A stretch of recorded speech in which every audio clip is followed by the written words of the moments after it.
Hello and welcome to MLS Daniel, where I talk all things Major League Soccer. Today I want to discuss the proposed change to the MLS calendar, why it is completely ludicrous, and why there isn't a single good reason to implement it in the first place. As many of you know, MLS currently runs from February through December. However, Commissioner Don Garber has announced plans to align MLS with the European football calendar. This will mean shifting to an August to May season. Let me explain why this move could seriously damage the momentum MLS have built over the years. As a non-American, it's easy to underestimate how saturated the US sport market is. The US has four dominant professional sport leagues: the NFL, the NBA, the MLB, and the NHL. NFL, which is the most popular by far, runs from September to January, with playoffs in January and the Super Bowl in early February. NBA follows a European style calendar running from October to April, with playoffs extending into June. NHL follows a nearly identical schedule to the NBA, while the MLB, which is the most similar to MLS in terms of popularity, runs from March to September, with postseason going into October. I mentioned all this to illustrate why the current MLS calendar is strategically ideal. It avoids clashing with the biggest movements in these major sports. But why should MLS care about clashing at all? Unlike the NFL, the NBA, the MLB, or the NHL, which are considered the top leagues in their respective sports, MLS doesn't even crack into the top 10 football leagues globally. Soccer still struggles to capture mainstream attention in the US, though it's the fastest growing sport among younger Americans. In 2024, the Major League Soccer regular season ran from February 21st to October 22nd. While this overlaps slightly with the tail end of the NBA, NHL, or MLB regular seasons and postseason, it really doesn't matter. MLS, like many American sport leagues, places greater emphasis on the playoffs, which determine the champions. Think of the MLS regular season like the UEFA Champions League group stage. Sure, the games matter, but what really draws attention is the knockout stage, just as the MLS Cup playoffs do. Importantly, the MLS playoffs currently don't clash with any major sports playoffs, allowing more fan focus and increased revenue from both Apple TV and live attendance. The current calendar also benefits from short summer scheduling. With schools out and many adults taking vacations, MLS competes only with MLB during this period. Given MLB declining viewership, this opens a significant window for MLS to attract large crowds, especially if marketing is done well. But here is where the issues begin. Under the European calendar, the MLS season will start in August, directly competing with MLB playoff push, which usually starts during August or September. It soon will collide with NFL, NBA, and NHL regular seasons. The NFL in particular is a juggernaut in the US, and alongside the NBA and NHL, it dominates fan attention during fall and winter. If the MLS regular season runs concurrently, it's unlikely to get much attention, especially since it's not during the playoff season.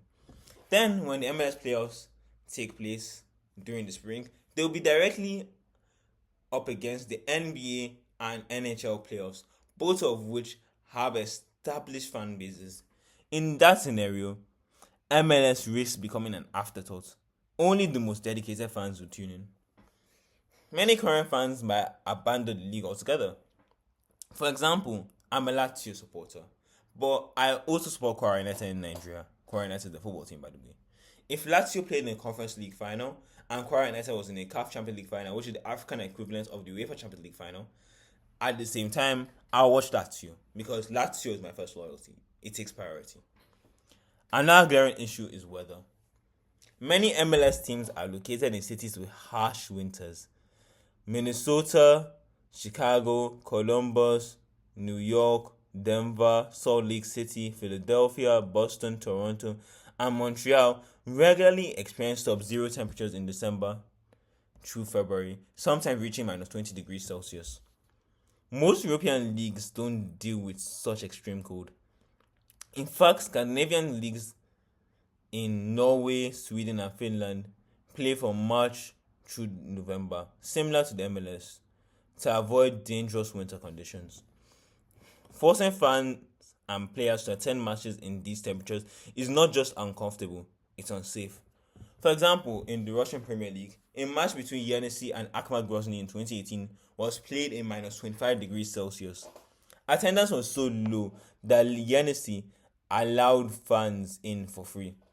Since switching to a European calendar, the Russian Premier League attendance has declined significantly due to frigid weather and a lack of indoor stadiums.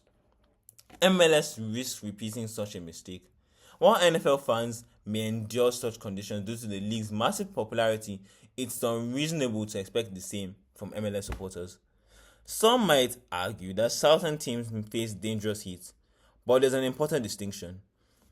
Games in Texas, Florida, and California can be scheduled at night, making conditions more tolerable. You can't warm up a 20-degree Celsius stadium, but you can schedule around a 35 degrees Celsius heat. One of Garber's justifications for this shift is better alignment with the European transfer market. This argument does not hold up. Brazil, which uses a similar calendar to MLS, manages despite this issue. They are implementing winter pre-transfer plans to line up replacements in advance. Argentina River Plate often sell players in the summer but loans them back to their team until their domestic season ends. Instead of restructuring the entire league around European schedules, the MLS should focus on improving the league itself, improving the quality of the league, the products on the field. And they can do this by raising the salary cap, which all fans have asked for. Implement a minimum spend so that cheap owners, like for example CF Montreal, DC United, can spend on their team and get a formidable roster. And also to introduce a fourth designated player spot, especially for defensive positions, like for example left back, centre back, goalkeepers. Make that designated spot that fourth designated spot for defensive positions so that the league can be better defensively. These are reforms that will help increase the league's quality and appeal, unlike a calendar change which risks destroying what little momentum the league have built. Anyway, if you like my videos, please hit the subscribe button. This is my first video, so maybe the quality was not that great, but in subsequent times we'll improve the quality of the videos.